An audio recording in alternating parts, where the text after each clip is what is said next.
pour over. All right guys, so to do a pour over, you're gonna need a filter, a Hario V60, a mug, obviously, some coffee, a hot water kettle, preferably filled with filtered water, a scale, and a timer. So I'm going to be using a Costa Rican red honey coffee today.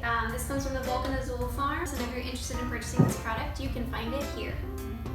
So we're going to be using a 15-to-1 ratio today, which basically means that I'm going to be using 15 grams of water per gram of coffee. First off, we're going to need to rinse the filter, and we're going to want to do this with some hot water just to get some of that like paper taste out. So grab an extra vessel, and then we're going to just rinse this out.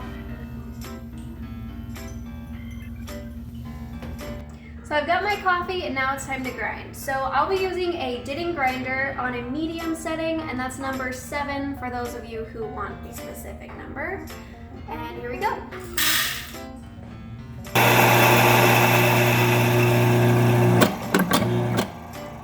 So now we're ready to start our pour over. And when you start a pour over, you're always going to want to bloom the coffee first. And the importance of blooming is just so all the CO2 and other gases can be released from the coffee to help extract the flavor. It'll also help us determine the age of the coffee. If your coffee doesn't have the kind of degassing and blooming effect, it could be old, or if it's new, freshly roasted coffee, it could just mean that the container that it's in just isn't working. So we've got our timer, we've got our scale, our water is hot. I've got it about 200 degrees just so we can get all the flavor we can out of the coffee. While we're blooming, we're gonna do a little over double the amount of coffee in water.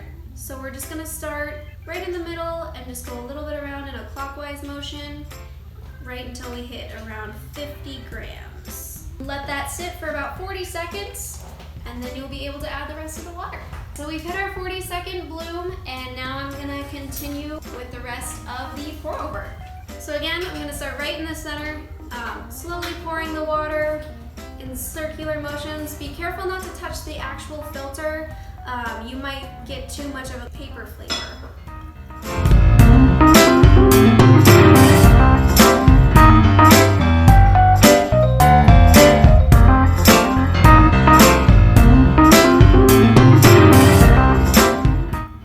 Pour-over should last no longer than 3 minutes. If it is, it will over-extract the coffee, and then you're going to be a little disappointed in the end.